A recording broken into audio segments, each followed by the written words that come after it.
Ay naku anak, huwag ka na pumalaot, masama ang panahon at delikado. At baka mamaya madisgrasya ka pa sa ginagawa mo yan. Itay naman oh, kung di ko po to gagawin, paano po tayo? Wala po tayong pagkain at wala po tayong maibebenta sa palengke. Paano po yung gastusin natin sa araw-araw? Anak, nagmamalasakit lang ako, baka mamaya mapahama ka. Carlo anak, tama ang itay mo. Pati gabi na at parang masama ang panahon ngayon. Huwag po kayong mag-alala, kaya ko po ang sarili ko. Pati masarap po manghuli ng gabi, madami pong isda. Sige, basta't mag-iingat ka anak ah. Opo itay. Hindi ako napigilan ni itay ni inay. Tumuli pa rin ako sa pangingisda. At habang nangingisda ako, biglang lumamig ang simoy ng hangin. Parang may malamig na kamay na humaplo sa bato ko. At saka ko narinig ang isang awit na parang galing sa ilalim ng tubig. Malambing at nakakaakit. Pero may kung anong lambig na dumadali sa bawat nota. Ngunit sa takot ko at pangamba, kinuha ko ang isang itak na dala ko at tiniampas ko ang kanyang kamay nang umabot sa gilid ng bangka.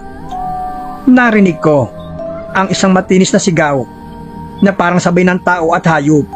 Magandang araw sa iyo, Carlo.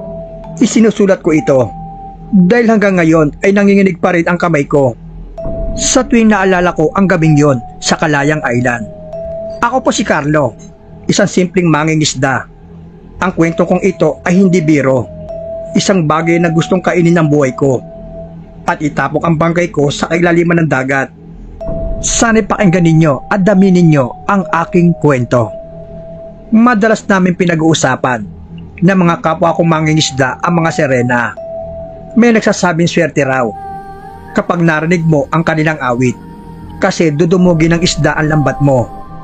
Ngunit may iba naman nagsasabi na malas na kapag narinig mo ang awit, ang isa lang ibig sabihin, ikaw ang susunod din ng bibiktima. Napag-isip ko noon, kwento lang yon hanggang ako mismo ang makarinig. Tanging ilaw lang ng akin lampara sa bangka ang nagsilbing gabay. Mag-isa akong pumalaot. Sa kalagitnaan ng laot, napansin kong kakaunti lang ang huli ko. Biglang lumambig ang simoy ng hangin. Parang may malamig na kamay na humaplos sa bato ko.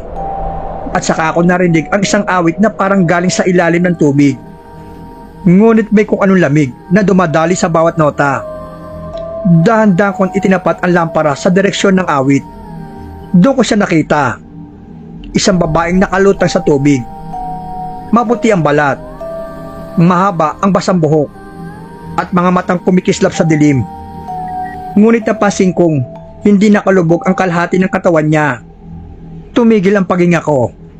Ang kanyang ibabang bahagi ay balat ng isda. At ang buntot na mahaba. Diyos ko po, sirena! Totoo nga sila!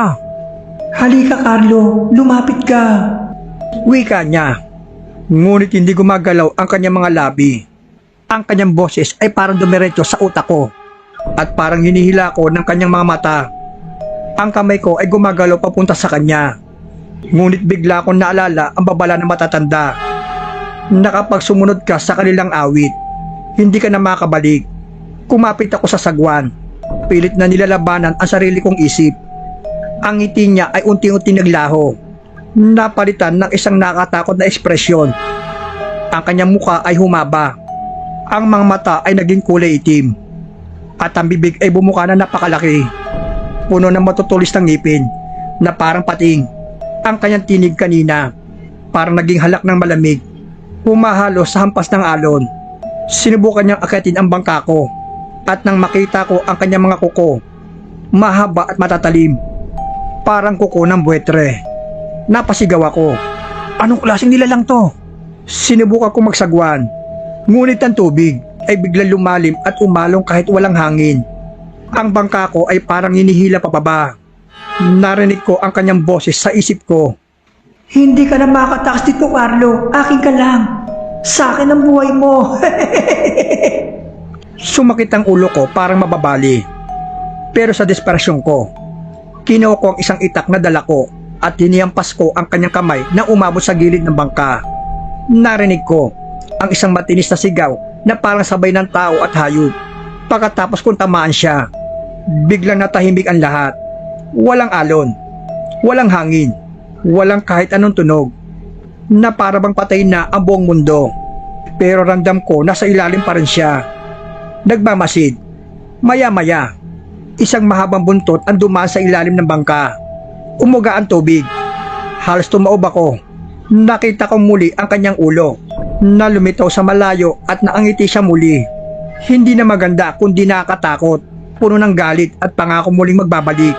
Sa awa ng Diyos, nakarating ako sa pangpang bago tuluyang bumigay ang aking bangka.